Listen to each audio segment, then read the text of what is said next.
और मन उसमें बॉडी के क्रिया में बॉडी की प्रेरणा मन ही है, लेकिन बॉडी काम करने लगती है तो माइंड ही चला जाता है। तो ये दोनों का एक साथ में लाना ये बहुत महत्वपूर्ण चीज है हमारे जीवन में। आगे चलते हैं। तो हमारा जो एग्जिस्टेंस है तो वो प्राण है, खाली प्राण होके नहीं चलेगा। ये प्राण और कॉन्शियसनेस, कॉन्शियसनेस यानी हमारा चैतन्य, चैतन्य प्लस प्राण, ये इसकी वजह से ही हमारा एग्जिस्टेंस है। ये प्राण जो है, प्राण खाली एक ध्यान में रखना है यहाँ, प्राण यानी प्राण वायु नहीं। हमारी श्वास से, पूरक से या श्वास लेने की क्रिया से हम बाहर की हवा जो है वो अंदर लेते हैं, उसमें प्राणवायु रहता है। वो प्राणवायु तो जरूर आवश्यक तो है ही, नहीं चलता है, वही पार्ट ऑफ प्राणायाम है ही है। लेकिन इट इज नॉट ओनली प्राणवायु, it is much much more. तो ये जो प्राण जो है वो वाइटल एनर्जी है, उसको बायोप्लाज्मिक एनर्जी भी बोला जाता है, जो जीवों के शरीर में काम करता है, ऐसी वो एनर्जी है। और ये एक्टिव एस्पेक्ट है, वो एक्टिव रहेगा तो ही हमारी जिंदगी चलेगी। So it is very very important. इसके भी दो पार्ट है। हम जिस विश्व में रहते हैं, एक सिद्धांत है आयुर्वेद में, सिद्धांत है, बहुत बड़ा सिद्धांत है कि जय पिंडी ते ब्रह्मांडी, जय ब्रह्मांडी ते पिंडी। हम इस विश्व का ही एक पार्ट है, एक बहुत छोटा सा माइक्रो माइक्रो अंश है, बहुत छोटा सा अंश है। तो इसमें हम वैसे तो इस ब्रह्मांड की क्या है, रेप्लिका है, इसका ही स्वरूप हम है। और ऐसे इस ईश्वर ने, इस ब्रह्मा ने बहुत ऐसे जीव निर्माण किए हैं, बहुत सारी चीजें निर्माण की है, और ये सभी अलग अलग दिखने में अलग अलग है, लेकिन सभी में वही चीज है जो ब्रह्मांड में है। ये खाली उनका फॉर्म अलग अलग से है, नाम और रूप से, और नाम उनका अलग अलग है। वनस्पति को हम पेड़ बोलते हैं, पेड़ भी अलग अलग तरीके से होते हैं, वनस्पतियां अलग अलग तरीके से होती है। तो ये जो यूनिवर्सल कॉन्शियसनेस है, उसमें दो पार्ट है, मैक्रो कॉस्मिक यानी पूरा ब्रह्मांड, और माइक्रो कॉस्मिक यानी कि जीव। और ये कॉन्शियसनेस है, यही सभी जीवों का आधार है। इस माइक्रो कॉस्मिक एनर्जी से ही हम सब जीते हैं। तो हमारे हर कोई भी जीव हो, लाइफ हो, उसका आधार जो है वो प्राण है। और दूसरा एस्पेक्ट है कॉन्शियसनेस, यानी कि हम उसको पुरुष बोलते हैं। ये सांख्य से पुरुष और प्रकृति, प्रकृति, ये दो प्रिंसिपल से हमारा जीवन खड़ा है, तो इसको पुरुष बोलते हैं, यानी कॉन्शियसनेस या आत्म तत्व, चैतन्य तत्व बोला जाता है। इसको ही ज्ञान ऐसा ही बोला जाता है। लेकिन ये जो कॉन्शियसनेस होता है वो हमेशा डॉर्मेंट स्टेट में होता है। तो उसको चलाता कौन है, तो ये प्राण चलाता है।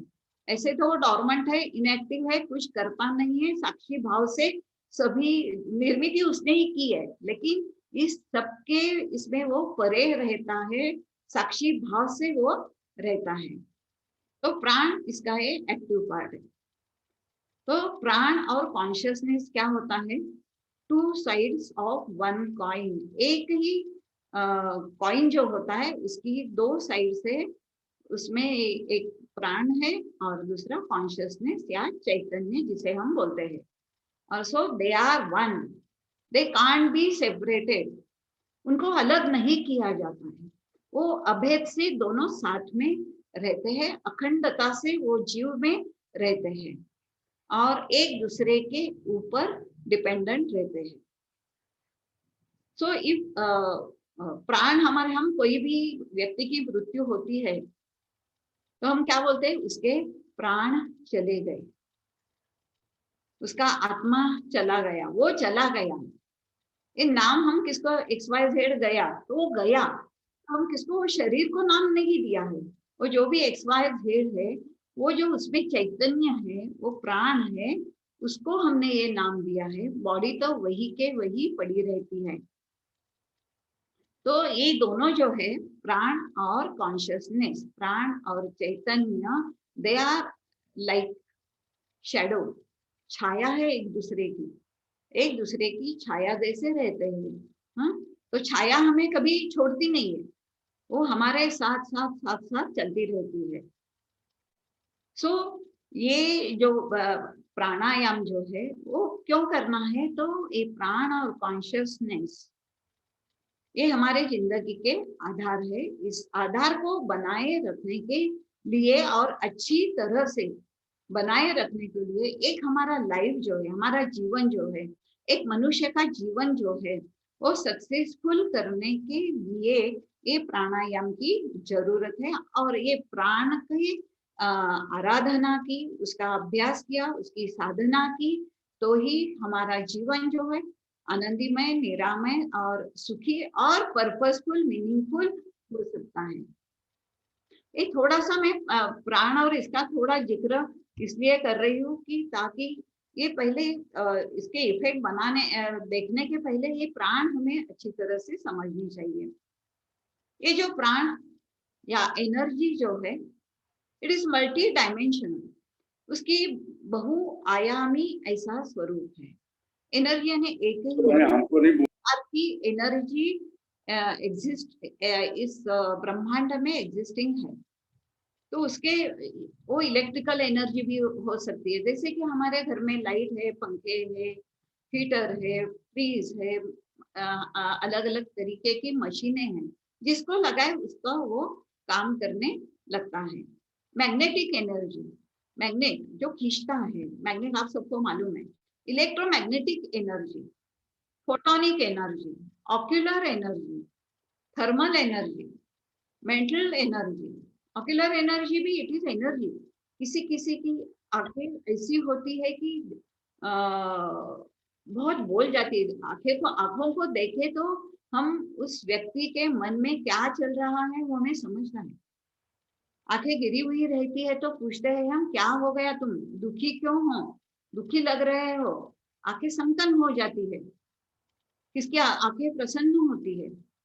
कोई गुरु होते हैं, जैसे स्वामी समर्थ के आंखों में आपने देखा तो इतनी उनकी पेनिट्रेटिंग लुक होता है ना, इन्हें फोटो में देखे तो भी इतना पेनिट्रेटिंग लुक होता है। तो उनकी आंखों में जो एनर्जी है वो हमारे तक ऐसी लाइवली आती है, और जैसे कि कुछ हमें वो बोल रहे हैं। तो ये अलग अलग प्रकार की एनर्जी, खाली एग्जाम्पल पता है, अनेक प्रकार की एनर्जी इसमें इस ब्रह्मांड में स्थित है, हमें भी स्थित है। हमारी मेंटल एनर्जी अलग रहती है, हमारी फिजिकल एनर्जी अलग तरीके से होती है। So it is cosmic, universal, all pervading, all invading energy. ये सब एनर्जी जो है हर कोने में है, हर अणु रेणु में है। कोई भी एक भी चीज ऐसी नहीं है इस दुनिया में कि जिसमें एनर्जी नहीं है, जिसमें ब्रह्म नहीं है, जिसमें आत्म तत्व नहीं है। दोनों ही साथ साथ में हमारे बाहर भी है और हमारे अंदर में भी स्थित है। तो इसको कॉस्मिक एनर्जी बोलते हैं, जो ब्रह्मांड में है, यूनिवर्सल एनर्जी बोलते हैं, और हमारे इसमें जो बोलते हैं उसको जीवात्मा ही बोला जाता है। और ये एनर्जी है अलग अलग प्रकार की। अभी हमारे शरीर के बारे में बोलेंगे तो ये जो एनर्जी है हमारे शरीर में भी, तो वो अलग अलग प्रकार की एनर्जी है और वो एक दूसरे से जुड़ी हुई है, एक दूसरे से रिलेटेड है। ये प्राणिक एनर्जी, प्राण वहन, एनर्जी का वहन हमारे शरीर में कैसा होता है। इमोशंस है, इमोशनल एनर्जी, किसी की भावना स्थिर होती है, कोई चंचल होता है, कोई ज्यादा भावुक भी होता है। मेंटल एनर्जी, माइंड का, किसी की विल पावर जो है, किसी का माइंड जो है वो फर्म होता है। मेंटोर बोलते हैं कि बहुत बड़े बड़े काम ये लोग करते हैं। तो मन की शक्ति अपन बोलते हैं ना, विल पावर बहुत अच्छी है। इच्छा शक्ति, इच्छा शक्ति कि एक देह जो है वो खाली मानवता के लिए है, मानव के लिए ही है। स्पिरिचुअल शक्ति यानी कि आत्मिक बल, बल यानी क्या, एनर्जी है। एंड ऑल फिजिकल एनर्जी, हम चलते हैं, उठते हैं, बैठते हैं, भागते हैं, काम करते हैं, इसके लिए भी जो एनर्जी है वो फिजिकल एनर्जी। तो these all energies are inter related. हमें फिजिकल एनर्जी बोले तो हमें कुछ व्याधि हो गया, कुछ लग गया, तो हमारा मन काम करना नहीं चाहते हैं, हमारी एनर्जी जो इमोशंस है वो भी बिगड़ जाते हैं। स्पिरिचुअल एनर्जी, अरे मेरे को ही क्यों ऐसा हुआ, किसी को नहीं हुआ, मेरे लिए ऐसा क्यों हुआ है, ऐसा बोलते हैं। तो एक का इफेक्ट जो है वो दूसरे पे होता ही रहता है। If one changes other also changes, एक का असर दूसरे के ऊपर भी होता है। जैसे कि वर्ड चेंजेस है, मूड चेंजेस है, मूड भी हमारे बदलते रहते कि नहीं आज जल्दी उठ के योगा के लिए नहीं जाना है, तो आप बिस्तर में ही पड़े रहोगे, योगा कौन करेगा। एपेटाइट है हमारा, तो कुछ भूख लगी है, तो ये भी अच्छा एक लक्षण है कि हमें भूख लगे। लेकिन कुछ ऐसी न्यूज आ गई, कुछ ये हो गया, हादसा हो गया, तो इमीडिएटली हमें ऐसा लगता है कि हम कुछ नहीं खाए, हम सदमे में चले जाते। सदमा होता है, दुख होता है, तो ये भी physical activities in the body है, वो भी नीचे आ जाती है। कलर चेंजेस है, कोई कलर अच्छा देखे तो हम फूल का कलर देखे तो कितना फ्रेश है, कितना अच्छा है, ऐसा बोल देते हैं। लेकिन कोई मुरझाया हुआ फूल है तो हम उसकी तरफ देखते भी नहीं है। तो ऐसे अनेक प्रकार की जो एनर्जियां होती है हमारे शरीर के ऊपर, मन के ऊपर, इमोशन के ऊपर, वो बदलाव लाती है। अभी प्राणायाम क्या है? प्राणायाम तो एक टेक्निक है, आप सबको मालूम है, आप करते भी हो, through which quantity of prana is activated. It is conscious manipulation. तो ये हमारे शरीर में प्राण शक्ति जो बह रही है, चल रही है, उसको भी हम मैनिपुलेट कर सकते हैं, हमारी इच्छा के मुताबिक उसको बदल सकते हैं। ये हमारे ऋषि मुनियों ने जाना और उन्होंने इस प्राणायाम की बहुत अच्छी तरह से साइंटिफिक शास्त्र के अनुसार, विज्ञान के अनुसार उसकी रचना की है, और इसके इफेक्ट भी उनको देखने के लिए मिल गए हैं। तो इट इज कॉन्शियस मैनिपुलेशन। जो भी हम 15-20 मिनट रोज की 1 घंटे के योगाभ्यास में हम 15-20 मिनट प्राणायाम का अभ्यास तो जरूर करते हैं, उसके बिना योग पूरा होगा ही नहीं, योगाभ्यास पूरा होगा ही नहीं। हाँ, वॉलंटरीली वो सांस को क्या करते हैं, लंबा सांस लेते हैं, लंबा सांस छोड़ते हैं, उसको कुंभक करते हैं, उसको ठहरा देते हैं, स्टॉप करते हैं वॉलंटरीली, तो स्टॉप भी कर लेते हैं। तो दिस इज कॉन्शियस मैनिपुलेशन। तो इसमें इफेक्ट क्या होता है, ओवरऑल प्राणायाम का इफेक्ट क्या होता है, generation of heat and creative force. प्राणायाम करते हैं तो हमारे, अभी प्राणायाम के बहुत सारे अष्टकुंभक वगैरह है, प्राणायाम के पहले हम कपालभाति वगैरह जैसी जो क्रियाएं हैं, षट क्रिया, शुद्धि क्रिया, वो भी करते हैं। तो ओवरऑल इफेक्ट क्या होता है, तो फोर्स क्रिएट किया जाता है, एनर्जी तैयार की जाती है, और ये उसके ठराविक दिशा में उसको हम चलाते हैं, उसको डायरेक्ट करते हैं, उसको भेजते हैं कि यहाँ जाना है, वहां जाना है। अपना जो कोई व्याधि का पार्ट है उधर भी हम मन से उधर जाए तो ये एनर्जी भी वहां चैनलाइज हो जाती है। तो ये प्राण जो है उसको हम अभी ग्रंथों का कहना क्या है कि सभी आज्ञा चक्र से लेके सहस्रार चक्र में लाना है। लेकिन जो शरीर में फैली हुई जो प्राण शक्ति है, प्राण वायु जो है और अपान वायु जो आप सबको सब जानते हैं, तो इसको कहाँ उनको डायरेक्ट करना है, तो आज्ञा चक्र से वहां सहस्रार चक्र तक उनको लेके जाना है। तो ये आज्ञा चक्र तक पिंगला नाड़ी के माध्यम से वो चला जाता है, वो एनर्जी जो है वो चली जाती है। वो हीट जो क्रिएट हुई है, तो वो फोर्स जो तैयार हुआ है, वो पिंगला नाड़ी से आज्ञा चक्र तक लेके जाना है। और सफिशिएंट हीट होती है तो ये जो एनर्जी है फिर से कुंडलिनी के पास लाई जाती है और वहां कुंडलिनी को जागृत किया जाता है, ऐसा ग्रंथों में बोला है। तो ये सब करने के लिए अल्टीमेटली क्या है उपाय? तो रिटेंशन ऑफ प्राण, दैट इज कुंभक। कुंभक करना ये प्राणायाम में बहुत महत्वपूर्ण। कुंभक यानी कि टू स्टॉप दी ब्रेथ। तो ये कुंभक भी 3-4 प्रकार के होते हैं ना। कुंभक बाह्य कुंभक यानी एक्सलेशन के बाद में या रेचक के बाद में, अंतर कुंभक यानी कि पूरक के बाद में करते हैं। तो ऐसा ही कुंभक जो होता है, ये प्राणायाम में सबसे महत्वपूर्ण चीज जो है वो कुंभक है। वो क्या अफेक्ट करती है, कैसे काम करती है, वो हम आगे देखते हैं।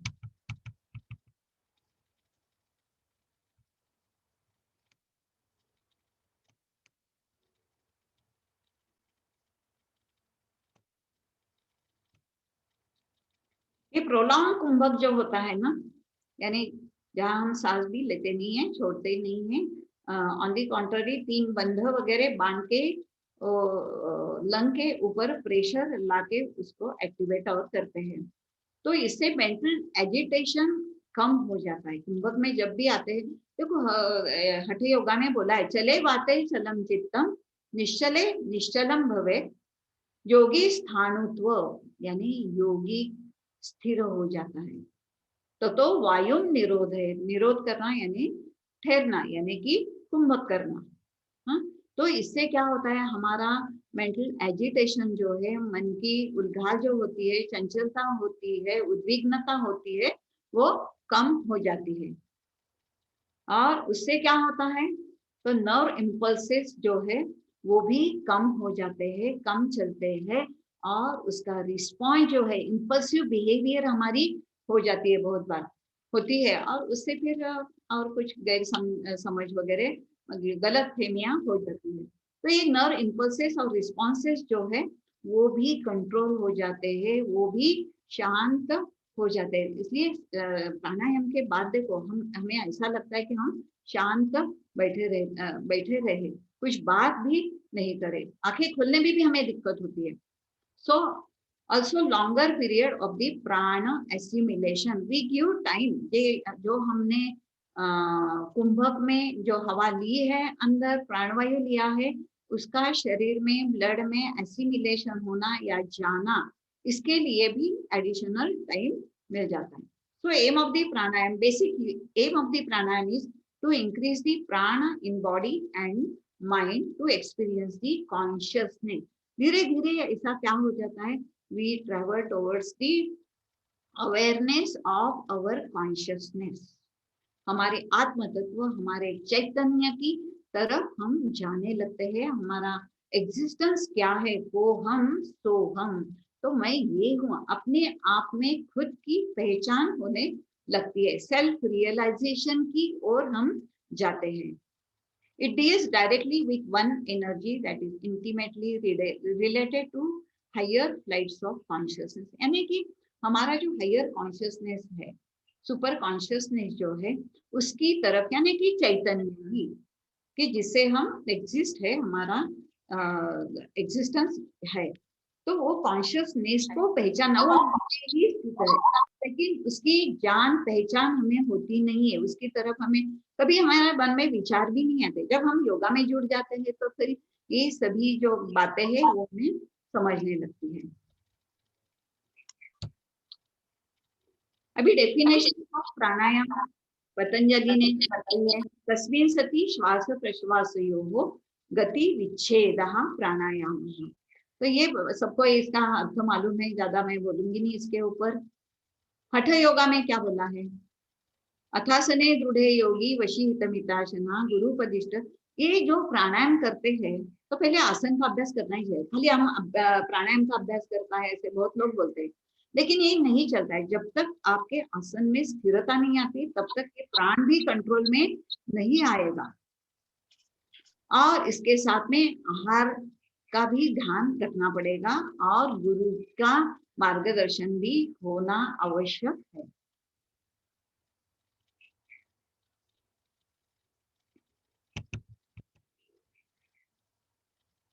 दूसरा एक जो हमारा एग्जिस्टेंस है वो भी उसकी यानी यौगिक एनाटॉमी जो देखे हम, तो हम भी हमारा एग्जिस्टेंस जो है वो भी 5 लेयर पे, आप सबको मालूम है, अन्नमय कोश जो अन्न से बना है, ग्रॉस बॉडी जो हमें दिखती है वो प्राणमय कोश, जो भी चलन वलन होता है हमारे शरीर में, उठते हैं बोलते हैं, तो इसकी भी ये है प्राणमय कोश। मनोमय कोश, ये हमारे प्राणमय और मनोमय कोश का जो भी ऊर्जा है अन्नमय कोश की, तो वो मन से हमारे चलते, मन ऑर्डर देगा तभी ही हम काम कर सकते हैं, नहीं तो नहीं।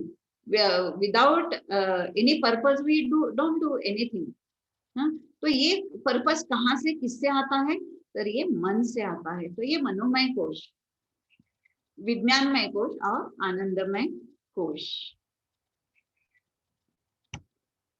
इसके साथ में 5 प्राण भी काम करते हैं, और these are working forces of our body. अलग अलग तरीके से उनको ये प्राण शक्ति है जो डिवाइड की गई है और अलग अलग तरीके से काम करती है। आप सबको मालूम है, प्राण, व्यान, उदान, समान और अपान, इसके बारे में आप सबको मालूम है, तो उसके ऊपर मैं जिक्र नहीं करूंगी। Area according to area of function, जैसे कि अपान जो है उसको नीचे की गति होती है, एक्सक्रीटरी और बाहर फेंकने का काम जो है वो सब अपान करता है। प्राण जो काम है सब अंदर चीजें लाने का काम करता है। फिर सबके लिए, हमारे डाइजेस्टिव सिस्टम के लिए खाना खाना है, हमारी पंच ज्ञानेन्द्रिय है उनको विषयों को अंदर लाना है। तो ये सब काम जो है ये पंच प्राण जो है वो करते हैं। तो ये सब आपको मालूम है। उपप्राण भी जो है कि जो उपप्राण यानी कि नाग, कुर्म, किंकर, क्रिकल, सॉरी, देवदत्त, धनंजय, ये भी अलग अलग तरीके से, और आपको सीधी भाषा में बोले तो अलग अलग तरीके के रिफ्लेक्सेस हमारे शरीर में जो होते हैं, तो वो रिफ्लेक्सेस क्या होता है, प्रोटेक्टिव है। सपोज आंख में कुछ जा रहा है तो तुरंत आंखें बंद हो जाती है, कुछ नाक में गया तो छींक आती है, कुछ गले में गया तो हंसी आती है। These are all protective reflexes of our body.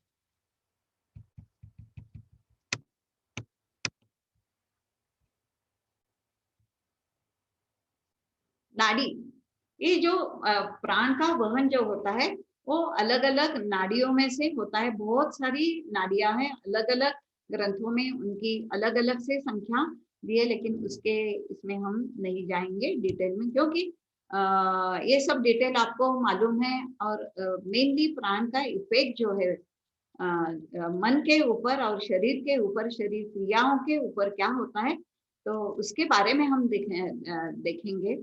तो ये प्राण जो है उसके देखा तो ये सब बेस है, पिंगला नाड़ी वगैरह ये सब आपको मालूम है।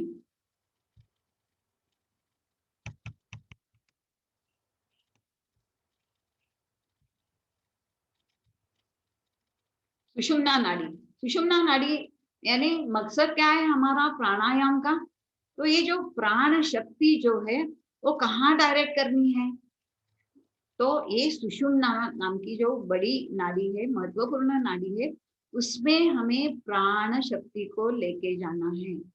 और स्पेशली प्राण वायु और अपान वायु, इनकी दिशा बदलनी। जो प्राण नीचे आता है उसको ऊपर की तरफ सहस्रार चक्र की ओर भेजना है, और अपान को ऊर्ध्वगामी करके ये कुंडलिनी को जगा के उसको भी सहस्रार चक्र में लेके जाना है, और हम वहां से वो लिबरेशन की स्थिति आ जाती है। ये हमारा एग्जिस्टेंस है वो भी सच्चित आनंद के एक्सपीरियंस के लिए ही ये योग की रचना की गई है, और इसमें प्राणायाम एक महत्वपूर्ण है। तो अवेकनिंग ऑफ कुंडली ये सब आपको मालूम है।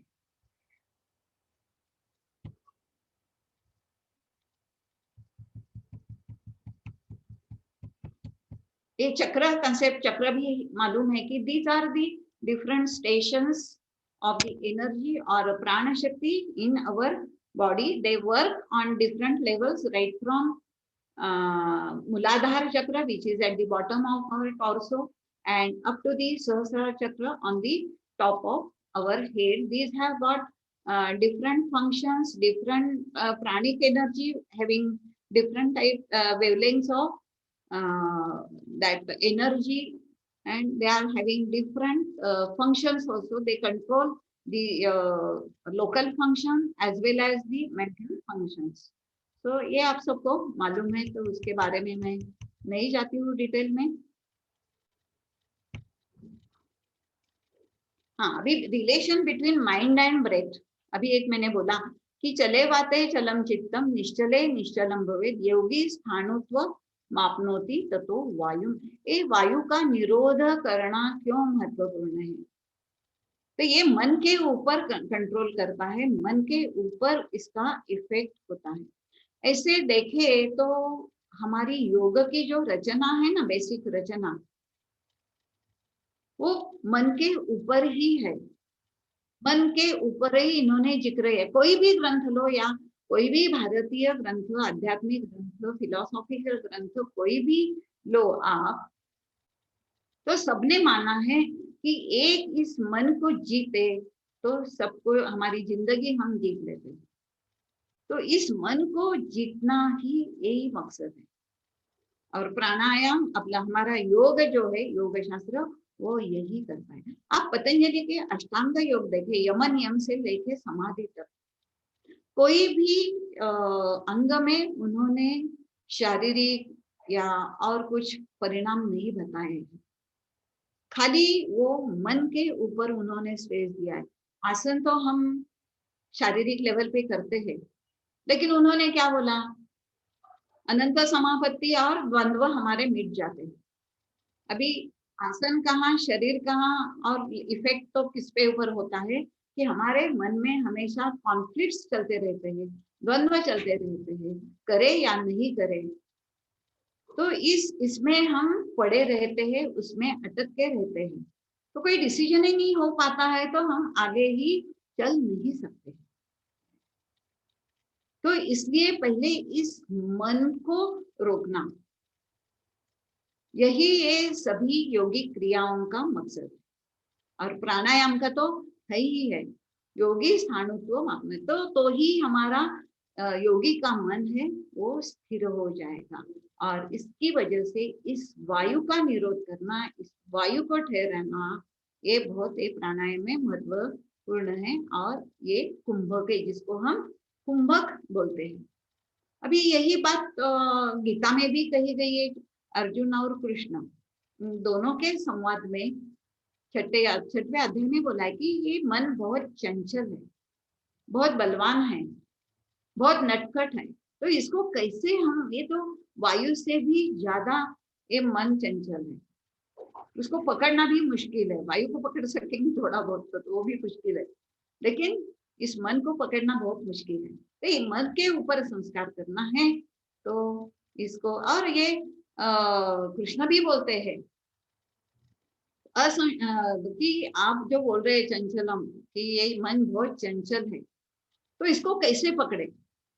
अभ्यासेन तु वैराग्य, अभ्यासेन तु कौन्तेय वैराग्येण च गृह्यते. अभ्यास और वैराग्य यानी प्राणायाम का अभ्यास है, कोई भी अभ्यास हो आपको हमेशा करना पड़ेगा, तो ये मन कंट्रोल में आ सकता है. नहीं, ऐसी चीज नहीं है. तो ये ततक्षीयते प्रकाशवर्णम, इसका भी हम बाद में देखेंगे. तो ये प्राणायाम का महत्व क्यों है, तो ये हमारी जो नाड़ियां है उसमें ये प्राण जो है कंजेशन होता है, ब्लॉकेजेस होते हैं. जैसे कि हार्ट में भी ब्लॉकेजेस होते हैं, कंजेशन से सूजन आ जाती है, तो नाड़ियां क्या होती है, ब्लॉक हो जाती है. उसमें से जो प्राण वहन जो है वो हो नहीं सकता. यानी खाली ब्लड इतना ही, इतना इसका मतलब नहीं है. नाड़ी यानी नाड़ी में mostly these are the nerves. तो ब्रेन से जो भी इम्पल्सेस आते हैं या हमारे शरीर से ब्रेन की तरफ जो इम्पल्सेस जाते हैं, तो इसको भी प्राणवहन बोला जाता है. और ऐसी बहुत सारी नर्व्स हमारे शरीर में हैं. तो वहां भी कोई ब्लॉकेजेस, आप थोड़ा देर कोई पद्मासन में शुरू में देखो बैठते हैं तो हमारे पैरों में, हाथों में ऐसी मुंग्या आने लगती है. क्या बोलते हैं, मुंग्या येतात असं आपण म्हणतो. चिटिया चलती है ऐसा लगता है। तो क्यों ऐसा होता है? तो ये जब हम ऐसा आसन लेते हैं जिसको बॉडी को आदत नहीं है, तो उसका जो ब्लड सर्कुलेशन है वो कम हो जाता है। तो नर्व से ये इम्पल्सेस है वो भी नहीं आते हैं, तो इसकी वजह से चींटियां हमारे चलती है।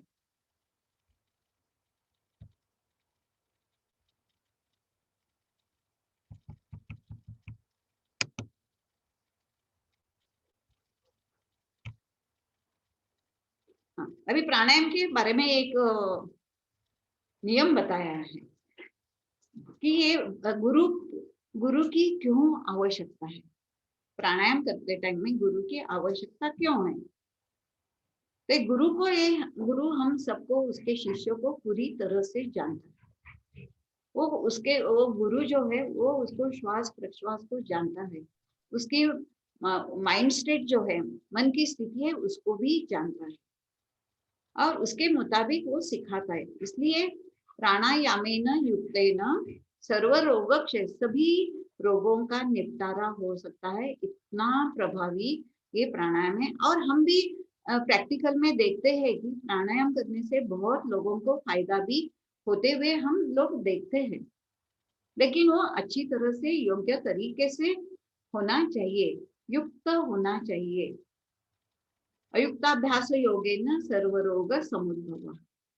और ये गलत तरीके से हम करें, उस प्राण शक्ति को नहीं रोक पाए, नहीं संभाल सके, तो सभी रोगों का उद्भव हो सकते हैं, अनेक प्रकार के व्याधि भी हो सकते हैं। इसलिए गुरुपदिष्ट मार्गेण यहाँ बोला है। अभी हम प्राणायाम के फिजियोलॉजिकल और साइकोलॉजिकल इफेक्ट की तरफ जाते हैं। इफेक्ट्स और बेनिफिट्स क्या क्या होते हैं। देखो अभी जो हम दीर्घ श्वसन करते हैं, कुंभक करते हैं, तो उसमें क्या होता है, हम ज्यादा से ज्यादा हमारी लंग कैपेसिटी बढ़ने लगती है। जो वायु अंदर आता है, प्राण वायु है, तो वो ज्यादा से ज्यादा हमारे ब्लड में मिक्स भी हो जाता है। और इसके साथ में यही है, लेकिन उसके पहले हम कपालभाति करते हैं तो उसका इफेक्ट है। हम बंध बांधते हैं, त्रिबंध, मूलबंध, उद्यान बंध, जालंधर बंध, ये बंध भी बांधते हैं। तो ये सभी का इफेक्ट जो है, तो वो सभी नसों पर होता है, सभी नाड़ियों पर होता है।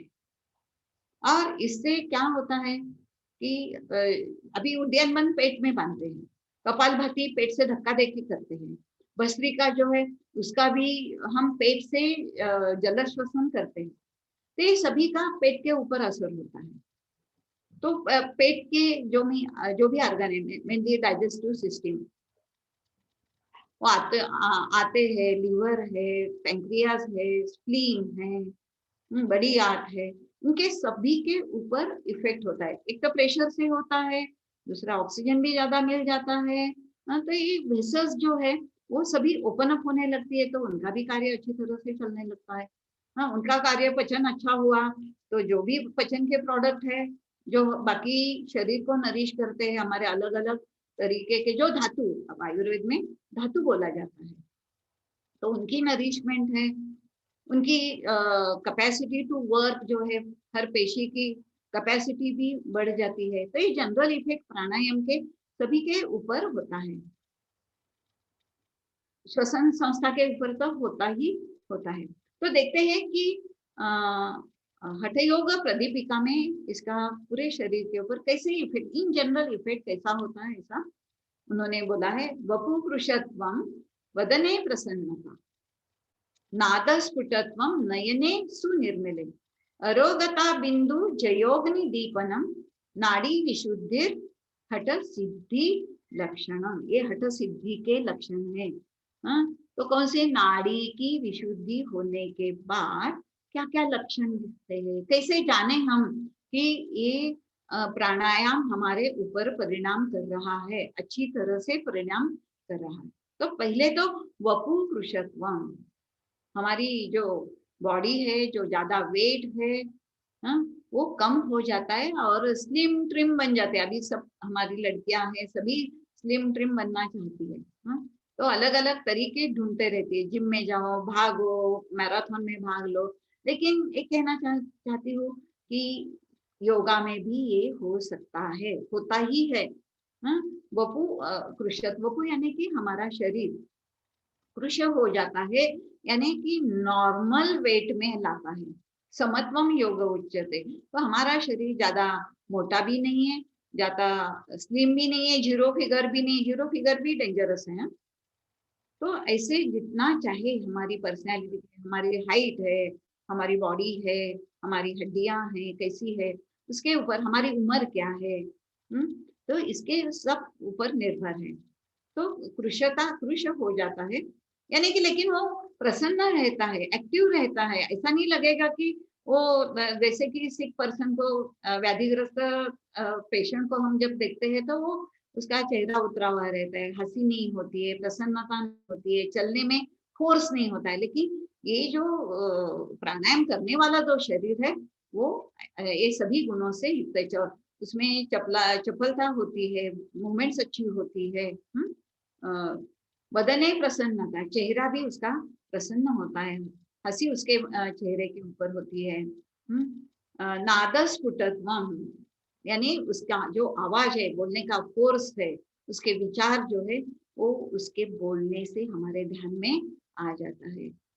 उसकी बोलने का तरीका कैसा है, ये जो चीजें है वो प्राणायाम की वजह से, एक जो वाणी जो हमारी होती है, हमारे जैसे पंच ज्ञानेन्द्रिया भी है ना, वैसे उतना ही हमारे इसमें वाणी का भी महत्व बहुत है। और ये वाणी जो है वो प्राणायाम से अच्छी बनती है। उसके बोलने में कॉन्फिडेंस कितना है, आवाज कैसा है, आवाज से बहुत कुछ समझता है। कोई लोगों को तो आवाज सुनते ही हम डर जाते हैं, कोई की किसी की मधुर आवाज होती है, प्यार की आवाज होती है। तो ये हमारा आवाज कैसा है वो भी हमारा प्राणायाम से बनता है। नयने सुनर्मले, उसके उसकी आंखें आंखें भी बहुत हमारे यानी मन का अरसा है, यानी मन का मिरर है, आईना है कि अंदर क्या चल रहा है।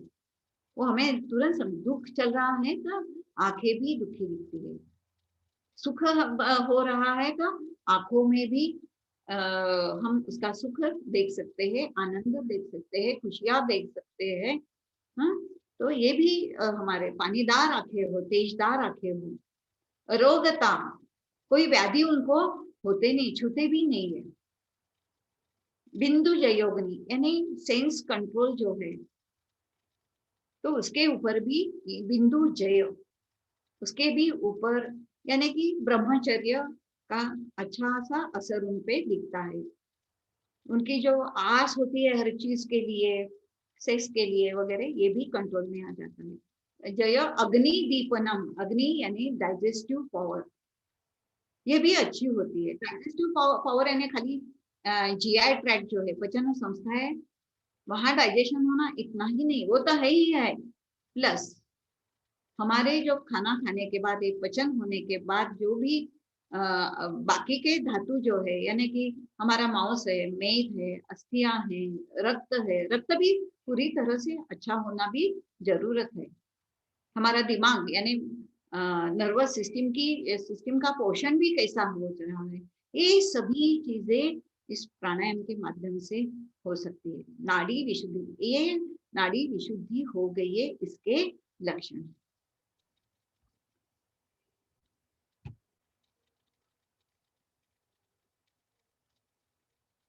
सो प्राण, प्राण ये यूनिवर्सल है, हमने देखा है पूरे ब्रह्मांड में कहीं भी जाओ प्राण के सिवा कुछ भी नहीं है। तो ऐसे ही ये प्राण जो है हमारे अंदर भी है, इनवर्ड्स और परवर्ड्स हमारे बाहर भी है, सब सटलेस पार्टिकल में भी है। So it affects our body also subtlest level. पेशी, पेशी के अंदर भी न्यूक्लियस भी होता है, न्यूक्लियस में और कुछ कुछ डीएनए वगैरह ये चीजें होती है, तो उसके भी वहां तक ये प्राण पहुंचता है। उसके बाहर भी, पेशी के बाहर भी जो जगह होती है वहां भी वो परवेड करके रहता है, हर कण कण में ये प्राण होता है और वो पेशियों को अच्छी तरह से उसका देखभाल करता है। तो ये प्राणायाम के माध्यम से जब पेशी पे वो अफेक्ट करता है तो बाकी जो बड़ी सिस्टम्स है उसके ऊपर भी वो काम करता है। जैसे कि पहले तो हम ये प्राण का जो नियंत्रण है वो रेस्पिरेटरी सिस्टम की माध्यम से हम करते हैं। तो रेस्पिरेटरी सिस्टम जो है नाक से लेके वायु कोश तक, इसके ऊपर भी बहुत बड़ा अच्छा असर होता है। डाइजेस्टिव सिस्टम है, नर्वस सिस्टम है, एंडोक्राइनल सिस्टम, ये तो बहुत महत्वपूर्ण है। उनके सिक्रेशन, एंडोक्राइन नाम की ग्लैंड्स होती है, अलग अलग आपको नाम, पिट्यूटरी है, थायराइड है, पैंक्रियास है, थाइमस है, हाँ, एंडोक्राइन है, सेक्स ग्लैंड्स है। तो ये सभी एंडोक्राइन के अंदर आती है। उसके सिक्रीशन बहुत कम होते हैं, लेकिन वे पूरे शरीर को रिमोटली कंट्रोल करते हैं। एक भी इसमें से हार्मोन बिगड़ गया तो पूरे शरीर पर उसका असर होता है। मस्कुलोस्केलेटल सिस्टम, इसके ऊपर भी इसका असर होता है प्राणायाम का। कार्डियोवास्कुलर सिस्टम है, एक्सक्रीटरी सिस्टम है, रिप्रोडक्टिव सिस्टम भी बहुत अच्छी तरह से प्रभावित होती है इस प्राणायाम के माध्यम से। तो ये सब ग्रॉस लेवल पे एक एक सिस्टम ग्रॉस शरीर के ऊपर ये प्राणायाम अच्छी तरह से, और सभी सिस्टम जो है वो अच्छी तरह से काम करने लगती है। Also it affects behaviour. बहुत बार हम पूछते हैं हमारे स्टूडेंट को कि आपको ये 15 दिन में, महीने भर में ये योगा का इफेक्ट या असर कुछ आप पे दिख रहा है क्या या नहीं। स्पेशली लेडीज जो होते हैं ना, वो बोल देती है कि हमारी चिड़चिड़ कम हो गई। चिड़चिड़ का कारण क्या हम दूसरे के ऊपर बताएं, मेरा हस्बैंड अच्छा नहीं है, मेरे बच्चे तकलीफ देते हैं, मेरे सास ससुर तकलीफ देते हैं। लेकिन योगा के बाद ये सभी स्ट्रेट होते हैं, अच्छे होते हैं, या हम खुद अच्छे होते हैं? तो ये हम करेंगे तो हमारे ऊपर ही वो असर करेगा। तो ऐसा बिहेवियरल चेंजेस भी दिखने लगते हैं। माइंड जो है वो भी पीसफुल, फोकस्ड वगैरह होता है, वो देखेंगे आप। इंटेलेक्ट जो है, अभी ये सभी हमारे अस्तित्व के, सभी हमारे पर्सनैलिटी के पहलू है। इंटेलेक्ट जो है, इंटेलेक्ट भी बहुत आयाम के ऊपर काम करती है, मल्टी डायमेंशनल होती है intelligence. Reception, perception, assimilation, memorisation, बाद में उसके ऊपर हम इमेजिनेशन करना है, उसका एनालिसिस करना है, सिंथेसिस करना है, जो भी नॉलेज मिलता है उसको रिक्रिएट, एग्जाम वगैरह होते हैं रिक्रिएट भी करना पड़ता है। तो ये ऐसे एनालिसिस है, एप्लीकेशन है, सिंथेसिस है, आगे जाके और उसके ऊपर रिसर्च भी है। तो इंटेलेक्ट के ऊपर भी काम करता है। चित्त जो है हमारा, जिसमें हमेशा कोई भी, हमेशा विचारों के तरंग आते रहते, एक सेकंड भी ऐसा वो चित्त हमारे बैठता नहीं है। लेकिन तैसे भी हम प्राणायाम करें तो ये चित्त के ऊपर भी असर होता है, और विचारों का आना जाना जो है वो थोड़ा सा कंट्रोल में आता है। और भी जितनी भी साधना बढ़ाएंगे, ध्यान वगैरह भी आगे करेंगे, तो ध्यान की भूमि जो है वो धारणा सूच योग्यता मनसा, ऐसा पतंजलि ने भी बोला है। तो ये चित्त भी नियंत्रण में आ जाते हैं। अहम, मैंने किया, ये जो अहम भाव जो हमारा है, दंभ जो है, वो भी हमारा धीरे धीरे निकल जाता है। फिर ऐसा होता नहीं कि मैं ये नहीं चीज होती है कि मेरे से कोई करवा के ले रहा है। ये ऐसी संवेदना हमें होने लगती है। तो फिर धीरे धीरे इतना आप करेंगे तो एक दिन ऐसा आएगा कि यू बिकम वन विथ ब्रह्म और परमात्मा और चैतन्य और आत्मा, what ever you call it, और विश्व यानी मैक्रोकॉस्म, यानी ये यूनिवर्स जो है, ये ब्रह्मांड जो है, इस ब्रह्मांड के एनर्जी के साथ हम एक हो जाते हैं, जिसको ही हम क्या बोलते हैं, मोक्ष बोलते हैं, लिबरेशन बोलते हैं। और अभी देखते हैं ये प्राणायाम जो है, तो हम बहुत बार बोलते हैं नाड़ी अमला तुलासु नाड़ीषु मारुतो नैव मध्यगा कथम स्यात् उन्मनी भावा कार्य सिद्धिम कथम भवेत्। ये नाड़ियां जो है, जो वहन करती है, ब्लड का वहन करती है, ब्रेन के जो आदेश आते हैं या बॉडी से ब्रेन तक जाने वाले जो आदेश आदेश इम्पल्सेस बोलते हैं उनको, they are also in the form of energy, electric energy होती है वो। तो ये जो इसमें ब्लॉक तैयार हो जाते हैं, हमारी गलतियां है, कुछ खाना पीना है, आहार विहार है, सोच है, इसकी वजह से प्राण के ऊपर भी इफेक्ट हो जाता है और फिर उसमें भी ब्लॉक्स तैयार हो जाते हैं, कंजेशन तैयार हो जाता है। तो ये प्राणायाम करें तो धीरे धीरे क्या होता है, ये नाड़ियां क्लियर होने लगती है और उसमें से प्राण का फ्लो जो है वो क्लियर होने लगता है, free flow of prana is there and ultimately you reach to the bliss, यानी कि हैप्पीनेस, अल्टीमेट हैप्पीनेस। और ये हैप्पीनेस जो है कोई वस्तु से जुड़ी हुई नहीं है। ये जो प्राणायाम या योगा के माध्यम से हमें जो आनंद होता है वो अंदर से आनंद आता है, कोई विषयों के सिवा ये आनंद में मिलता है। This is real happiness, real bliss की which is not dependent on anything else, it is from inside. All panchakoshas full of prana shakti. See this पंचकोश हमने देखा, अन्नमय कोश, प्राणमय, मनोमय, विज्ञानमय, ये सभी कोशों में ये प्राण शक्ति होती ही है, चलती ही है। तो ये सभी कोशा जो है they are full of prana शक्ति, प्रॉपर प्राण शक्ति। तो ये भी क्या हो जाते हैं, अच्छी तरह से काम करने लगते हैं। हमारी बॉडी भी फ्री ऑफ ऑल डिसीजेस, हमारा प्राण भी अच्छी तरह से चल रहा है। मन भी अच्छी तरह से डिसीजन, कोई उसमें कंफ्यूजन नहीं है, कॉन्फ्लिक्ट्स नहीं है, चंचलता भी नहीं है, शांत है, फोकस्ड है। तो अच्छे डिसीजन भी ले सकता है। मनोमय है, मन के जो कोई संकल्पा विकल्पात्मक मन, ऐसा बोला है, जो हमेशा कंफ्यूजन में रहता है, कॉन्फ्लिक्ट्स में, ये करूं या नहीं करूं, जाऊं या नहीं जाऊं। इस संकल्प विकल्पों में रहता है, वो भी संकल्प की ओर पॉजिटिव, वो भी मन हमारा हो जाता है। मन अच्छा हो गया तो प्राण भी अच्छा होगा, प्राण में कोश अच्छा होगा, प्राण में कोश अच्छा होगा तो हमारा अन्नमय कोश भी अच्छा होने लगता है। तो ये हुआ कोशों के बारे में, हमारे ज्ञान वगैरह भी खिलने लगता है और एक प्रकार का आनंद, अल्टीमेट जो ब्लिस है वो भी, उसका भी हमें अनुभव आने लगता है। Chakras attain the balance and perfect harmony. ये चक्रास क्या है, लोकल स्टेशन है, एनर्जी स्टेशन है हमारे बॉडी में, अलोंग दी स्पाइनल कॉर्ड, जो सुषुम्ना जाती है या मज्जारज्जु जाती है, उसके अलोंग ये जो चक्र होते हैं, यानी डिपी जो होती है ना हमारे शहर में, अलग अलग इलेक्ट्रिक के सेंटर हो जाते हैं, तो उधर उधर एरिया कंट्रोल करते, वैसे ही हमारे चक्र भी है। तो ये भी उनके कार्यों में क्या होता है, बैलेंस आता है और एक दूसरे के साथ उनकी परफेक्ट हार्मनी या कोऑपरेशन बोलो, कोऑर्डिनेशन बोलो, सहयोग बोलो, अच्छी तरह से उनमें भी सहयोग आने लगता है। ऑल पंच प्राणाज और उप प्राणाज, जो प्राण, व्यान, उदान, समान और उप प्राण जो है वो भी दे also work in perfect coordination and in perfect harmony. तो उनका उनका काम वो अच्छी तरह से करने लगते हैं।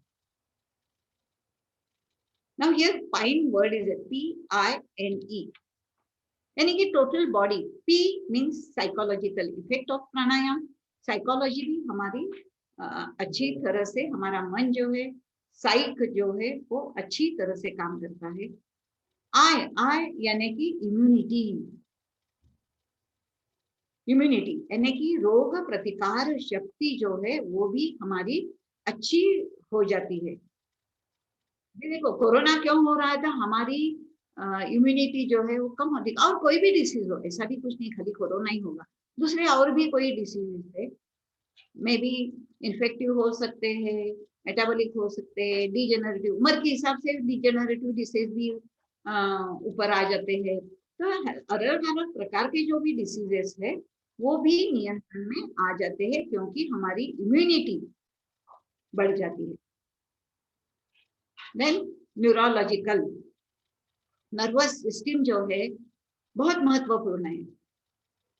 और सच बोले तो पहला इफेक्ट जो प्राणायाम के ऊपर जो होता है, पहला इफेक्ट किसके ऊपर होता है, तो ये नर्वस सिस्टम के ऊपर होता है। और डाइजेस्टिव सिस्टम, रेस्पिरेटरी सिस्टम ये बाद में आते हैं, लेकिन पहला तो इफेक्ट जो होगा वो तो हमारे नर्वस सिस्टम पे होता है। उसका कारण हम आगे चल के देखेंगे कि क्यों ऐसा होता है।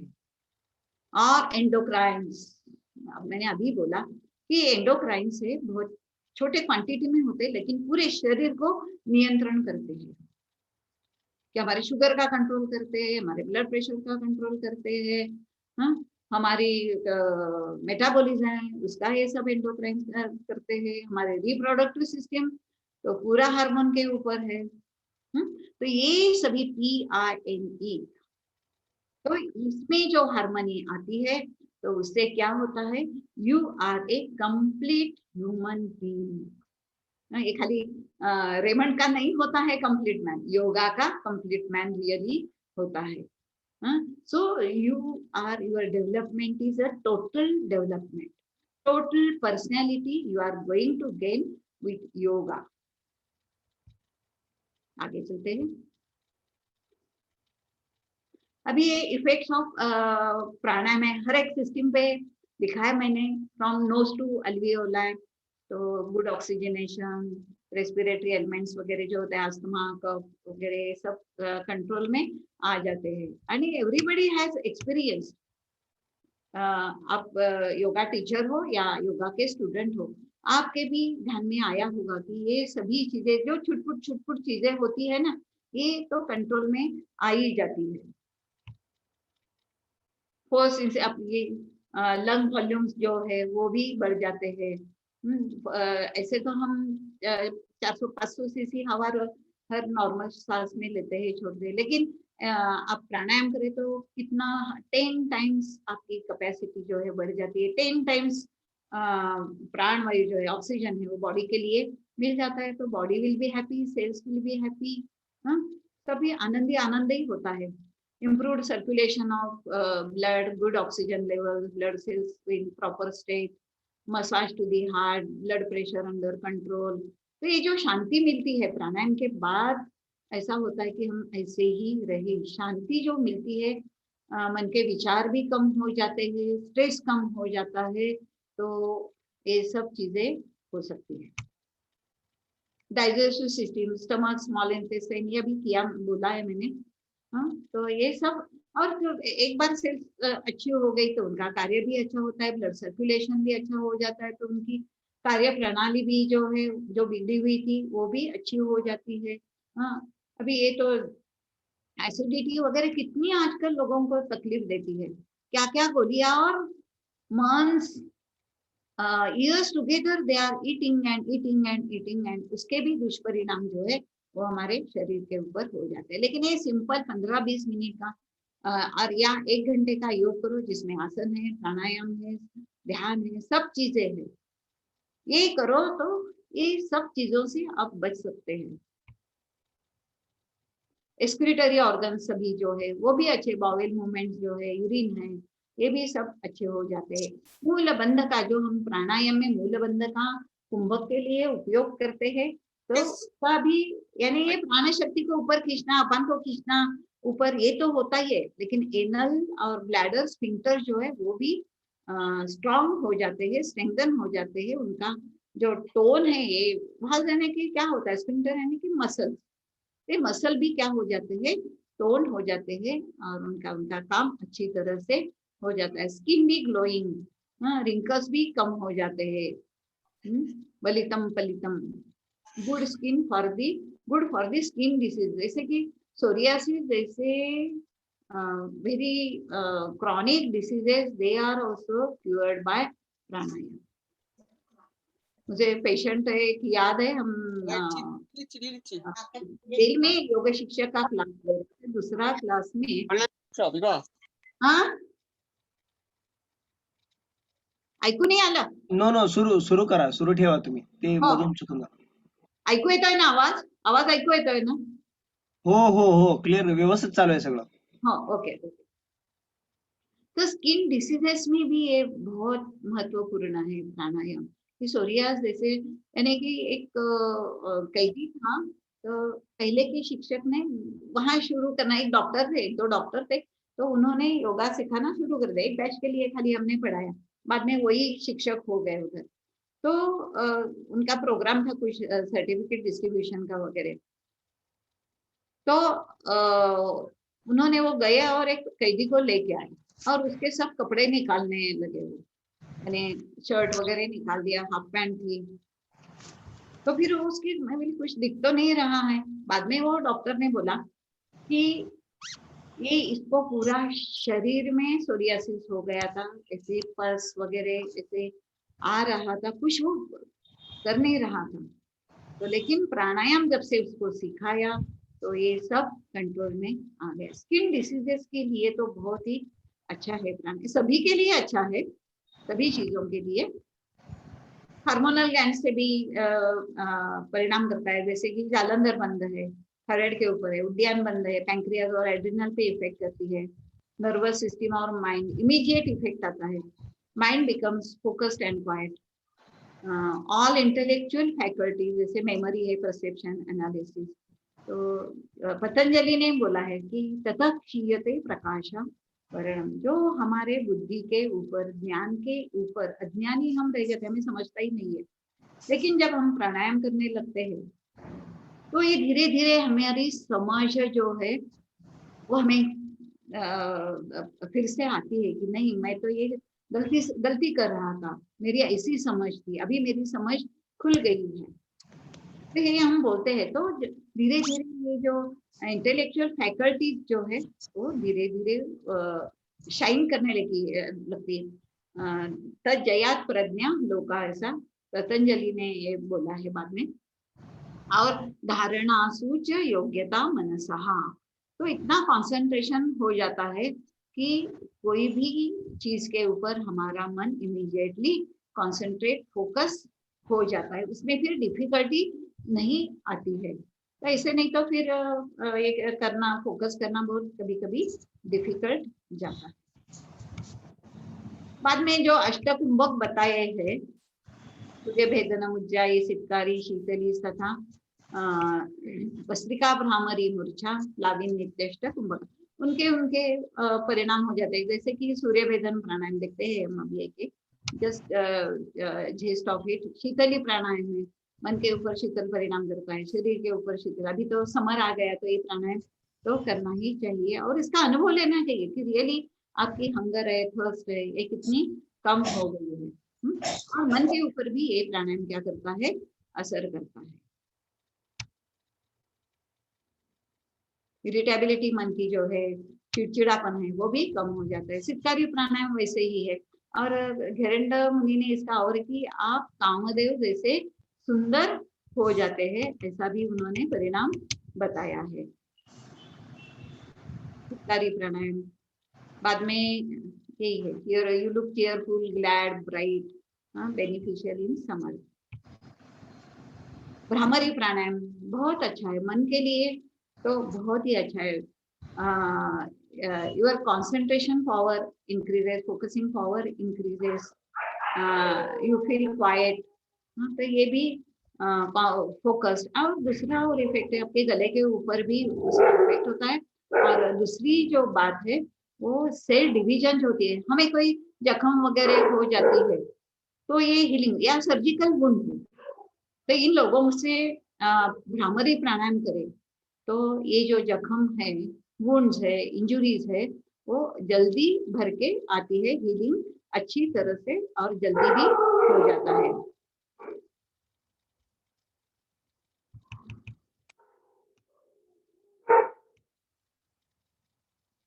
भस्त्रिका प्राणायाम है, भस्त्रिका यानी भस्त्रा जैसे प्राणायाम, यानी स्पीडीली ब्रीदिंग इसमें किया जाता है। और इसका भी एक परिणाम हमारे मन के इनएक्टिव जो है, हम आलसी है या हमारे मन में इनर्शिया है, तो ये इनर्शिया भस्त्रिका प्राणायाम से क्या होता है, चला जाता है। पचन शक्ती भी बढ़ जाती है, कृमी वगैरह जैसे यानी जंत वगैरह आपल्याला होतात, कृमी है या बैक्टीरिया है, इनका भी नाश इससे हो जाता है। रिमूव त्रिदोषा का इम्बैलेंस है, कफ एलिमेंट्स, वात एलिमेंट्स है, वो भी कम हो जाते हैं। रेस्पिरेटरी एंडुरेंस भी हमारा बढ़ जाता है, यानी कि दम क्षमता जो है, पहले हमें 3 माले चढ़ गए तो दम लगता था, लेकिन भस्त्रिका वगैरह और कोई भी प्राणायाम कपालभाति वगैरह है, ये करे तो हम 4 बजे मजले चढ़ के जाएंगे या कोई ट्रेकिंग के वगैरह ट्रेकिंग पे वगैरह जाए तो उधर भी हमारा जो चढ़ना है वो इजीली हो जाता है, ज्यादा हमें ब्रेथलेसनेस नहीं होता है। तो this can be attend very easily. उज्जाई प्राणायाम, इसको साइकिक ब्रेथ भी बोला जाता है कि हमारे मन के ऊपर इसका गहरा परिणाम हो जाता है।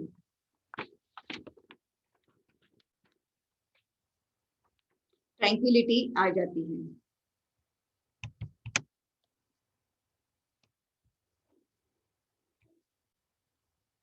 तो psychological benefit, irritability, conflict, anger, anxiety वगैरह ये भी क्या होता है, एलिविएट हो जाते हैं।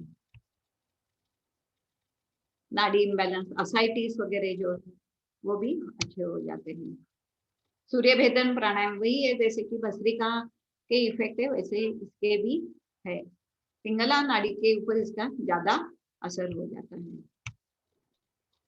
सूर्य भेदन प्राणायाम वही है।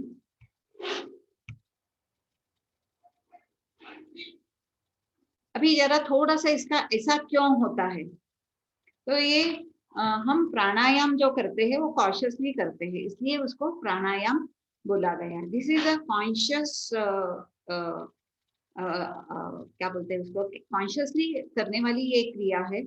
तो इसमें क्या होता है, ऐसे तो हमारा 24 घंटा जो श्वसन जो है वो हमारे विदाउट कॉन्शियसनेस चलता रहता है, उसमें कोई कॉन्शियसनेस नहीं होता है, सजगता नहीं होती है। लेकिन जब हम प्राणायाम करते हैं तो उसमें सजगता, अवेयरनेस खुली होता है।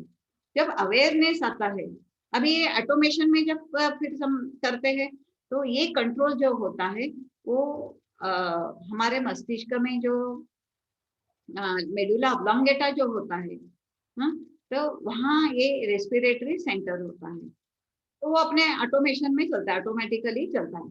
लेकिन when we do pranayama consciously तो ये कंट्रोल कहाँ जाता है, चला जाता है तो सेरिब्रम पे ये कंट्रोल जाता है, यानी cortical part of the brain पे ये चला जाता है। कॉन्शियसली ये काम, प्राणायाम का काम होता है, कार्य होता है। तो प्राणायाम में इसलिए क्या होता है, it affects the brain specially cerebrum and mind, because मन को भी वहां लगाना पड़ता है। 24 घंटा हम बाकी को कुछ करते हैं तो मन को भी लगाना नहीं पड़ता है, कभी वो अपने आप चलते रहता है, बॉडी जैसा काम करेगी, बॉडी की जरूरत के हिसाब से वो सांस हमारी चलती रहती है। लेकिन प्राणायाम में हम अपने माइंड को भी लगाते हैं, माइंड को लगाना है तो फिर बड़े ब्रेन को यानी सेरिब्रल को भी लगाना पड़ता है। तो बाकी विचार जो है वो बाजू में रखना पड़ता है जब प्राणायाम किया जाता है। हाँ, तो बाकी के ब्रेन में जो विचार चलते हैं वो बाजू में रखे जाते हैं और रेस्पिरेशन के ऊपर फोकस किया जाता है। ड्यू टू और क्या होता है, हम कुंभक करते हैं ना, तो कुंभक करते हैं तो उसमें कार्बन डाइऑक्साइड का एक्यूमुलेशन होता है। बहुत देर कुंभक किया तो ऐसा लगता है कि कब मैं सांस छोड़ूं, और सांस छोड़ते हैं तो जल्दी से सांस बाहर आ जाती है। तो क्यों ऐसा होता है, तो CO2 का यानी कार्बन डाइऑक्साइड का एक्यूमुलेशन होता है। एंड इससे क्या होता है, तो ब्रेन कैपिलरीज क्या होती है, डायलेट होती है, ओपन अप होती है, जो क्लोज्ड है, बहुत दिनों से खुली नहीं है, तो अभी जरूरत पड़ गई तो वो खुल गई, उनका डायलेटेशन हो जाता है। तो इसलिए ब्रेन का भी क्या होता है, ब्लड सप्लाई अच्छा हो जाता है। Open up more and more dormant centres in the brain, जो सोए हुए सेंटर है, केंद्र है, वो खुल जाते हैं। ऐसे देखे तो हमारी ब्रेन की कैपेसिटी कितनी है और हम कितनी हमारे लिए यूज करते हैं। बोले तो 100% हमारा ब्रेन का काम है, लेकिन हमारे डे टू डे लाइफ या कोई और ज्यादा इंटेलेक्चुअल काम हो, रिसर्च कर रहे हो, ये कर रहे हो, तो ज्यादा से ज्यादा भी डेली रूटीन के लिए, डेली अपना जो भी काम होगा, तो उसके लिए 5% मैक्सिमम ब्रेन काम करता है। और कोई ज्यादा इंटेलिजेंट व्यक्ति है, कोई ज्यादा ब्रेनी काम कर रहा है, तो ज्यादा से ज्यादा 10% काम करता है। और बाकी सब जो ब्रेन है वो सुप्तावस्था में है, डॉर्मेंट स्टेट में। तो अभी इसको खोलने के लिए क्या उपाय है? अभी तक तो आधुनिक विज्ञान ने कोई उपाय नहीं बताया, एक्सेप्ट हमारा योग विज्ञान जो है, योग शास्त्र जो है, ये हमें मार्ग दिखाता है कि 100% activation of the brain is possible. तो हर ये जगह का यानी सब ये कॉम्पैक्ट सीडी इस नॉलेज की हमारे ब्रेन में स्थित है। खाली इस सीडी को क्या करना है? डिकोड करना है, और उसमें जो बैठा हुआ ज्ञान है वो हमें मिलाना है। और ये जब 100% एक्टिवेट हो जाता है ब्रेन, तो ये मोक्ष की स्थिति या कैवल्य की स्थिति यानी 100% ज्ञान आपको मिल जाता है। और ज्ञान के और भी किया तो ज्ञान के परे भी हो जाए, जिसको हम समाधि या निर्बीज समाधि कहते हैं। ज्ञान के भी परे होना है। ये किस वजह से होता है? तो इसका कारण है हमारे ब्रेन में भी जो पेशियां है उनमें से कुछ हार्मोन्स तैयार होते हैं, इनको एंडोर्फिन्स बोला जाता है या हैप्पी हार्मोन्स हो जाता है। इसमें से 4 यहाँ इस फिगर में बताए हैं। डोपामिन है, सीरोटोनिन है, dopamine, endorphins, serotonin and oxytocin. ये हार्मोन्स हमारे ब्रेन में इस योगा की वजह से, बाद में फिर ये आसन रहने दो, ध्यान मेडिटेशन हो या प्राणायाम, तो ये प्राणायाम की वजह से ये हार्मोन्स तैयार होते हैं और फील गुड, ऐसा अच्छा लगता है, छान वाटतं, ये जो एक्सप्रेशन आते हैं ना, तो ये सभी हार्मोन पैटर्न में धीरे धीरे क्या होता है, चेंजेस आने लगते हैं। तो happiness, we are all for happiness, not anything else. We want to be happy, nobody wants to be sad. तो इसके लिए ये प्राणायाम में देता है। ये प्राणायाम का इफेक्ट है ब्रेन के ऊपर, फिर ये स्टार चमकने लगता है, क्लिक होने लगता है। सभी चीजें फटक से क्लिक हो जाती है। उजेड पडला, आपण म्हणतो ना ट्यूब लागली, तर प्राणायाम से और जोर से ट्यूब लगने लगती है। दिमाग से जुड़ी सभी परेशानियां खत्म कर देता है ये प्राणायाम। ये प्राणायाम का इफेक्ट जो है वो हमारे सेंस ऑर्गन के ऊपर भी अच्छी तरह से होता है। यानी कि हमारी नजर है, हमारा सुनना है, सबकी एक्यूटी जो है वो बढ़ जाती है। टंग है, नाक है, आंखें हैं, ये सभी का फंक्शन भी क्या होता है, सुधरता है, क्योंकि ये भी ultimately related to brain. Brain अच्छा हुआ तो ये सभी सेंसेशन भी अच्छी तरह से हमारे खुल जाते हैं। थोड़ा सा भी कुछ हुआ तो हम वी बिकम वेरी सेंसिटिव, बहुत अच्छे सेंसिटिविटी हमें आ जाती है, संवेदना बहुत जल्दी हो जाती है।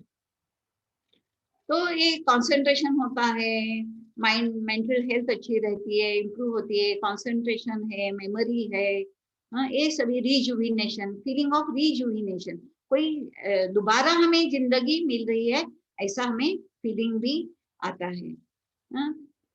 और बाकी की भी ऑर्गन्स अच्छे फील करते हैं।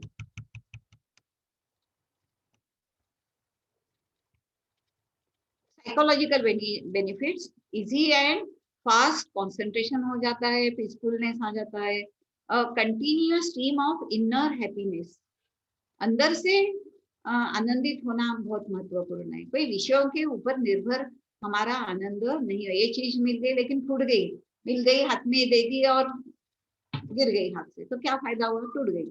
तो ये इनर हैप्पीनेस में नहीं होता है। मेंटल और थॉट क्लैरिटी, मन हमारा पूरा क्लियर हो जाता है, कोई उसमें द्विधा नहीं होती है। थॉट में भी हमारी क्लैरिटी आ जाती है। जो जजमेंट्स है, लॉजिकल थिंकिंग है, ये भी हमारी सब फैकल्टी जो है वो अच्छी सुधर जाती है। Very good and immediate stress buster, पूरा योग। तो स्ट्रेस के बिना तो हम रह नहीं सकते, और स्ट्रेस नहीं है तो हम आगे भी नहीं जा सकते। स्ट्रेस का यानी इट इज अ दुधारी शस्त्र असं पण म्हणतो, की हुआ तो अच्छा हुआ स्ट्रेस से। तो ये योग की वजह से हमारे स्ट्रेस भी धीरे धीरे दूर होने लगते हैं। और काम जो है हमारा वो अच्छी तरह से हो जाता है। इसलिए अच्छी यानी कोई भी छोटी भी साधना हो, ओंकार जैसी छोटी इजी साधना है, कहाँ भी कर सकते हैं। तो ये भी प्राइमरी स्ट्रेस बस्टर है, प्राइमरी स्ट्रेस मैनेजर है ओंकार जैसी, बिल्कुल इजी है जो, और इमीडिएट इफेक्ट है। ये प्राणायाम का इफेक्ट भी immediate, now pranayama now effect, now Omkar now effect, now peace. Ability to deal with the situation coolly. With cool mind, you can face all the situation in the life. Understanding in reaction, whatever reaction we give, many times we don't understand what we talked and what foolish we have done. We are impulsive, but this impulse goes away, impulsiveness goes away. Logical rationalization भी आता है, correct and fast decisive attitude, हमारे निर्णय क्षमता भी क्या होती है, बढ़ जाती है। अभी खेलों में वगैरह देखो, इंस्टेंट डिसीजन लेना पड़ता है विद इन अ सेकंड।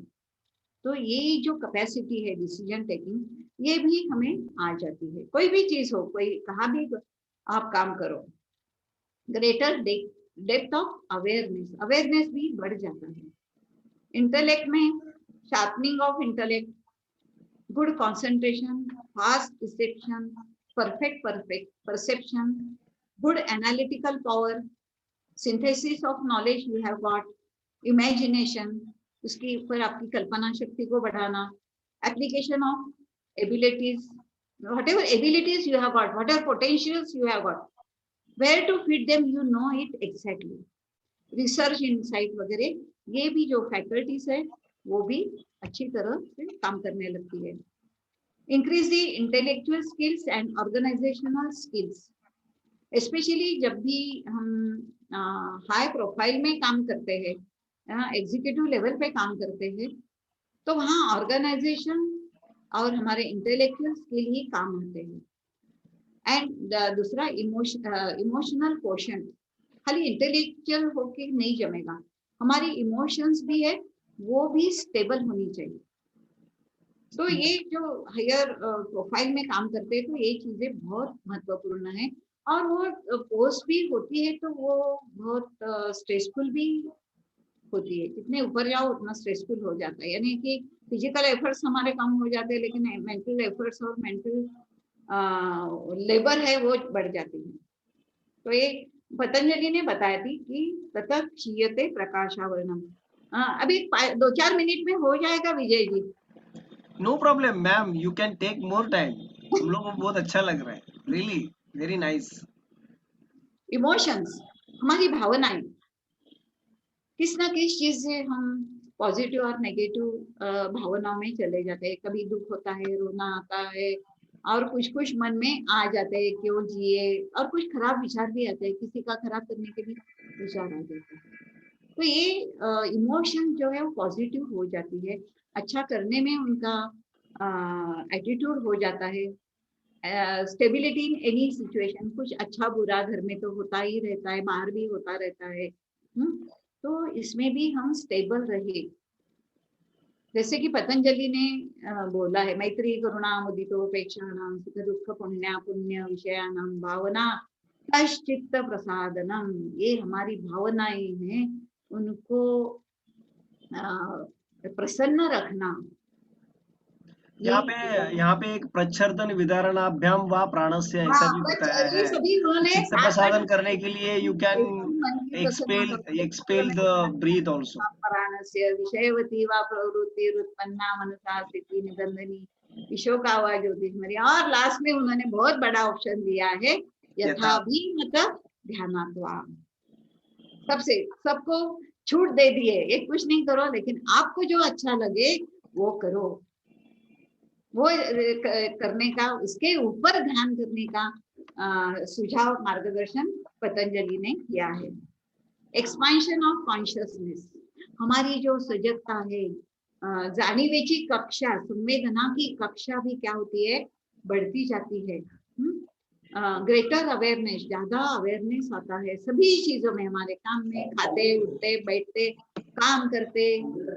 तो ये अवेयरनेस धीरे धीरे धीरे और बहुत बढ़ जाता है। Awakening of dormant centres in the body and response to the wills. तो हमें जो पोटेंशियल्स बहुत होते हैं, लेकिन we don't allow them to come out. बहुत पोटेंशियल होते हैं, लेकिन एक तो उसमें घबराते हैं हम, वो डर के मारे हम कुछ हमारे में पोटेंशियल है तो लाते ही नहीं है बाहर। अरे करो धीरज, करो ना, तो नहीं करते हैं। लेकिन योगा से आपको कॉन्फिडेंस आपका बहुत अच्छी तरह से बिल्ड हो जाता है। और रिस्पॉन्स टू दी विल्स, हम जो करना चाहते हैं वो हम कर सकते हैं। और योग निद्रा इसमें बहुत महत्वपूर्ण है। योग निद्रा में आप जो भी संकल्प करें वो पूरा हो जाता है। तो इसमें भी योग निद्रा में क्या है, श्वसन अवेयरनेस उसमें भी डाला है, बॉडी अवेयरनेस के साथ में श्वसन अवेयरनेस भी डाला है। तो ये सभी के ऊपर डिफरेंट लेवल्स, जिस पर different aspects of our personality पे काम करता है। Know how to use, these people, they know how to use our subconscious and unconscious mind. इनका उपयोग कहाँ कैसे करे, they know it, they come to know, because उनकी जो awareness है ना वो बहुत बढ़ जाता है, it is beyond par। तो एक सबकॉन्शियस स्टेट और अनकॉन्शियस स्टेट है वो बहुत बढ़ जाती है। यानी कि सबकॉन्शियस माइंड स्पेशली जो होता है उसमें आप कोई भी संकल्प करो, ये तो आगे का ब्लूप्रिंट होता है। हमारे सबकॉन्शियस माइंड में जो भी हम संकल्प करते हैं, that is the blueprint for the future. जो भी हम करना चाहते हैं रियली हो जाता है, लेकिन ये सब करना चाहिए, केल्याने होत आहे रे। Get easily transfer to the state of meditation, that is samyama. तो संयम में हम चले जाते हैं, उसके धारणा सूच योग्यता मनसा। फिर यहाँ पतंजलि ने बोल दिया कि धारणा ध्यान के लिए आप तैयार हो जाते हैं। हाँ आप, लेकिन शुरू में तो ये करना ही पड़ता है प्राणायाम। लेकिन जो एडेप्ट योगी है, श्रेष्ठ योगी है, वो बहुत सालों से जो साधना करे, तो हमें हमेशा वो तो समाधि में ही रहते हैं, उनको समाधि की आदत कोई यही नहीं होती है। लेकिन हम जैसे लोग हैं तो उनको प्राणायाम यदि करे तो वेरी इजीली आप धारणा में जाते हैं, कोई भी चीज को आप पकड़ लेते, धरतो अपन, ऐसी स्थिति हमारे मन की हो जाती है, कंसंट्रेशन हमारा फुल हो जाता है, फोकसिंग पॉइंट है वो फुल हो जाता है, बिकम्स वन विद परमात्मा। अभी हमारा योग का गोल ही है कि परमात्मा से मिलना है, परमात्मा के साथ एक रूप होना है, इस ब्रह्मा के साथ एक रूप होना, यानी कि ये यूनिवर्सल एनर्जी है और हमारी एनर्जी है, हमारा अस्तित्व है वो हमारा परमात्मा जैसे ही हो। हम ही राम बन जाए, हम ही कृष्ण बन जाए, हम ही भगवान बन जाए। भगवान दूर नहीं है, हम में भी है, लेकिन उसको हम भगवान का पोटेंशियल, हमें जो भगवान बनने का पोटेंशियल है, हम वो बाहर निकालने को ही तैयार नहीं है।